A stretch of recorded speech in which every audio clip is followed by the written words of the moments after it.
நிறைய பேர் சொல்றாங்க இளைய தளபதி விஜய்க்கெல்லாம் யாரா ஓட்டு போடுவாங்க, ஒரு ஓட்டு போட்டு என்ன பண்ணிருக்காரு, எதுக்கோசம் அரசியல வரணும்.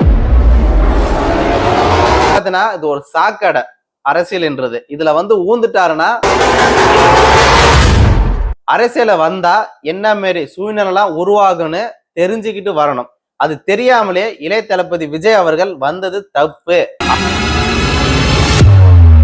அதுதான் மக்களுடைய கருத்தாக மிகப்பெரிய பேச பொருளாக இருக்கு.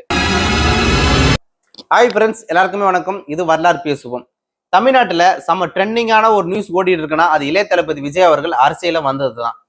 நிறைய பேர் சொல்றாங்க இளைய தளபதி விஜய்க்கெல்லாம் யாரா ஓட்டு போடுவாங்க, ஒரு ஓட்டு போட்டு என்ன பண்ணிருக்காரு. தளபதி விஜய் அவர்கள் அரசியல் வரத்துக்கு முன்னாடி என்னென்னலாம் செஞ்சிருந்தாரு, இப்ப அவர் என்ன செய்ய போறாரு, எதுக்கோசம் அரசியல வரணும்.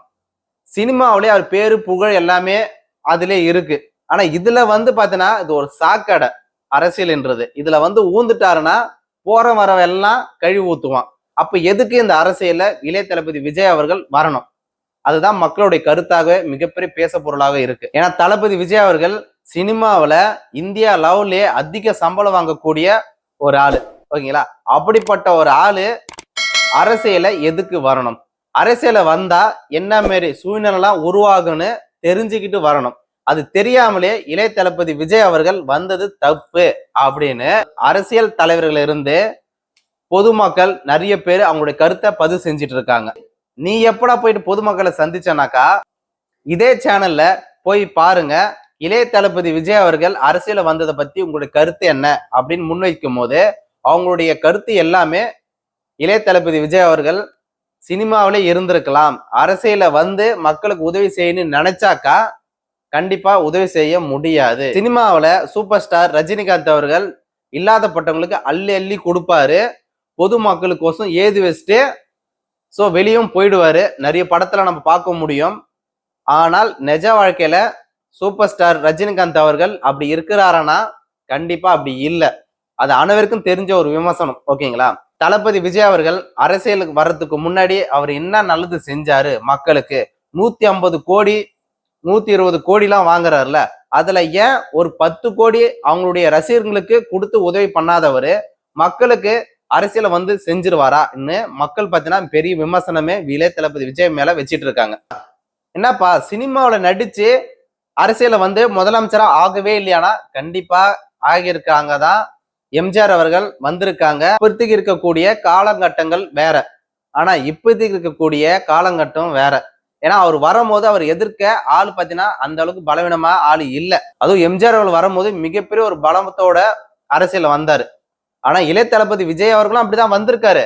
ஆனால் அவர் எதிர்க்க இங்க நிறைய பேர் இருக்காங்க. அதுவும் நல்லவன் மாரி வேஷம் போட்டுக்கிட்டு சுத்திட்டு இருக்காங்க. அதுதான் நான் சொல்ல வரேன்.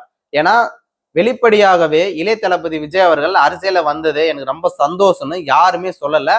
மறைமுகமாவே தமிழ்நாட்டில் உள்ள அரசியல் தலைவர்கள் எல்லாருமே மறைமுகமாக விமர்சனம் வச்சிட்டு இருக்காங்க. இதுதான் உண்மை கூட. தளபதி விஜய் அவர்கள் இப்ப ஒரு அரசியல் தலைவர். ஆனா அவர் உடனே பார்த்தா முதலமைச்சரா வந்துருதா, இல்ல உடனே எதிர்கட்சியா வந்துருதா? நம்மளாம் இத்தனை வருஷமா பல வருஷமா இருக்கிறோம். மக்களுக்கு போராட்டி இருக்கோம், மக்களுக்கு எடுத்து சொல்லிட்டு இருக்கோம். மக்களுக்கு எதனா ஒரு விஷயம்னாக்கா நம்ம தான் முதல் குரலாவே கொடுக்குறோம். ஆனா மக்கள் நம்மளுக்கு ஓட்டு போடாம சாதாரண சினிமா நடிகனுக்கு ஓட்டு போடுறது ஓகேவா அப்படிதான் மறைமுகமாகவே பெரிய விமர்சனமாவே வச்சிட்டு இருக்காங்க. நான் அண்ணன் சீமான் அண்ணன் தான், அண்ணன் திருமாவளவன் தான், அண்ணன் அன்புமணி அவர்கள் தான், உதயநிதி அண்ணன் தான், மு.க. ஸ்டாலின் தான், அதுமாரி ஒவ்வொருத்தவங்க நான் சொல்ல விரும்பல. அனைவருமே ஓகேங்களா, அனைவருமே மறைமுகமாக தளபதி விஜய் அவர்களை விமர்சனம் பண்ணிட்டு தான் இருக்காங்க. இது எல்லாருக்குமே தெரிஞ்ச ஒரு விஷயம். ஏம்பா நீ என்ன தான்ப்பா சொல்ல வர, அது முன்ன சொல்லுப்பா நினைச்சீங்கன்னாக்கா கண்டிப்பா நானும் அதான் சொல்ல வரேன். இளைய தளபதி விஜய் அவர்கள் புகழ்ச்சியில இருந்தாரு, பெரிய பேரு புகழ் பல கோடி வாங்கிட்டு இருந்தாரு சந்தோஷமா. ஆனால் இந்த அரசியல வந்ததுனால இப்ப பெரிய விமர்சனங்கள் அவர் மேல படும். இப்படிலாம் சமாளிக்க போறாருன்றது மிகப்பெரிய ஒரு சவாலாக இளைய தளபதி விஜய் அவர்களுக்கு இருக்குன்றதுதான் உண்மை. 2026ல இளைய தளபதி விஜய் அவர்கள் முதலமைச்சரா எத்தனை பேர் வரணும்னு நினைக்கிறீங்க, எத்தனை பேர் வரவே கூடாதுன்னு நினைக்கிறீங்க? இளைய தளபதி விஜய் அவர்கள் அரசியல்ல வந்தது தப்புன்னு எத்தனை நினைக்கிறீங்க? தப்பு இல்ல, அரசியல வந்தது நல்ல விஷயம்தான், மக்களுக்கு தான் உதவி பண்ண வந்தாரு அப்படின்னு சொல்ல எத்தனை பேர் காத்துட்டு இருக்கீங்க? மறக்காம நம்மளுக்கு கமெண்ட் பண்ணுங்க. நம்ம தெரிஞ்சுப்போம். நெக்ஸ்ட் காணொலியில இளைய தளபதி விஜய் பத்தி முழுக்க நம்ம பேச போறோம். ஸோ தயவுசெய்து நம்ம சேனலுக்கு சப்போர்ட் பண்ணுங்க, ஆதரவு கொடுங்க, அனைவருக்கு ஷேர் பண்ணுங்க. நெக்ஸ்ட் காணொலியில ஸோ இந்த வீடியோல அரைகுறையா சொல்லியிருப்பேன். ஸோ அந்த காணொலியில கண்டிப்பா நான் ஏன் இந்த அளவுக்கு அரைகுறையா சொன்னேன், அந்த காணொலியில எல்லாத்தையும் பார்ட் 2ல பார்ப்போம். நன்றி. உங்களின் ஒருத்தனாக பேசுகின்றான். என்றொன்றும் உங்களோட இணைந்திருக்க என்னோட சேனலை மறக்காம சப்போர்ட் பண்ணுங்க, அனைவருக்கு ஷேர் பண்ணுங்க. நன்றி. உடனுக்குடன் தெரிந்து கொள்ள உடனே சப்ஸ்கிரைப் பண்ணுங்க.